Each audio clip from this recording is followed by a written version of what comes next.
10টা বছৰত বিজেপিৰ শাসনকালত আমাৰ জাতীয় জীৱনলৈ অভূতপূৰ্ব পৰিৱৰ্তন হৈছে। এটা সময়ত পৰিৱৰ্তনৰ কথা আমি কোৱাৰ প্ৰয়োজন আছিল। আজি পৰিৱৰ্তন আমি দেখা পাওঁ। পৰিৱৰ্তন আমাৰ সন্মুখত স্পষ্ট। নিজৰ গাঁওখনত আমি পৰিৱৰ্তন দেখা পাওঁ, নিজৰ নগৰত আমি পৰিৱৰ্তন দেখা পাওঁ, আৰু আমি যি স্থানলৈ অসমলৈ যাওঁ তাতে আমি পৰিৱৰ্তন দেখা পাওঁ। ভাৰতীয় জনতা পাৰ্টিৰ বাবে অসমৰ বিকাশ অত্যন্ত গুৰুত্বপূৰ্ণ, আৰু তাৰ বাবে যোৱা বছৰ কেইটা প্ৰধানমন্ত্ৰী নৰেন্দ্ৰ মোদী ডাঙৰীয়াৰ নেতৃত্বত কেইবাটাও অসমৰ ৰাইজে কেতিয়াও চিন্তা নকৰা কেইবাটাও অভিলাষী প্ৰকল্প অসমত আৰম্ভ হ'ল। গুৱাহাটী বিমানবন্দৰ আজি দেশৰ ভিতৰতে নহয়, বিশ্বৰ ভিতৰতে এটা চকুত লগা বিমানবন্দৰ। যিটো সময়ত সকলোৱে নামৰূপৰ সাৰ কাৰখানাৰ ৰিভাইভেল পাহৰি গৈছিল, যে নামৰূপৰ গতিও হিন্দুস্তান পেপাৰ নিগমৰ দৰে হ'ব, মানুহে তাক মানি লৈছিল। প্ৰধানমন্ত্ৰী নৰেন্দ্ৰ মোদী ডাঙৰীয়াই আজি দেশৰ সৰ্ববৃহৎ ফাৰ্টিলাইজাৰ কোম্পানী আজি নামৰূপত স্থাপন কৰিছে। অসমৰ দৰে ৰাজ্য এখনত ছেমি কণ্ডাক্টৰ অহাৰ প্ৰয়োজন ক'ত? আৰু ছেমি কণ্ডাক্টৰ ইণ্ডাষ্ট্ৰীৰ বাবে অসমৰ ইক'চিষ্টেম ক'ত? যেতিয়া কৰ্ণাটকৰ মন্ত্ৰী প্ৰিয়াংক খাৰ্গেই প্ৰশ্ন কৰে যে অসমত কি আছে যাৰ কাৰণে আমি ছেমি কণ্ডাক্টৰ ইণ্ডাষ্ট্ৰী আমি অসমলৈ লৈ আহিম, উত্তৰ দিবৰ কাৰণে আমাৰ সন্মুখত লগে লগে উত্তৰো নাথাকে। কাৰণ ছেমি কণ্ডাক্টৰৰ বাবে যি ইক'চিষ্টেমৰ প্ৰয়োজন, research, development, IT ecosystem, AI ecosystem অসমত একোৱেই নাই। আমি তেওঁৰ প্ৰশ্নক সমালোচনা কৰিলো।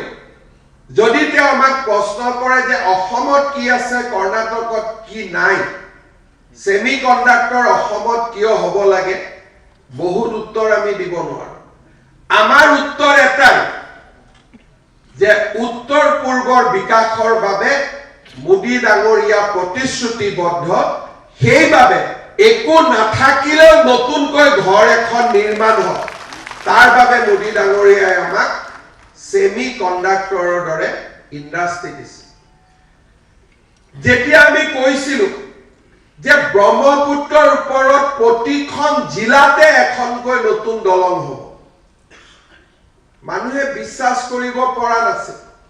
কাৰণ আন্দোলন অবিহনে অসমৰ মানুহে একো নাপায়, তেনেকুৱা এটা ধাৰণা অসমৰ মানুহৰ মাজত সিঁচি দিয়া হৈছিল। মানুহে কৈছিলে যে আমি আন্দোলন কৰিয়ে সকলো পাইছো। আমি কাৰোবাক ধন্যবাদো দিয়া নাই, কাৰোবাক অভিনন্দনো দিয়া নাই। আমি মাত্ৰ কৈছিলো যে আন্দোলন কৰি আমি অসমৰ যি উন্নতি হৈছে। কিন্তু আজি জিলাই জিলাই ব্ৰহ্মপুত্ৰৰ ওপৰত দলং, জিলাই জিলাই মেডিকেল কলেজ, জিলাই জিলাই আজি একোখনকৈ বিশ্ববিদ্যালয়।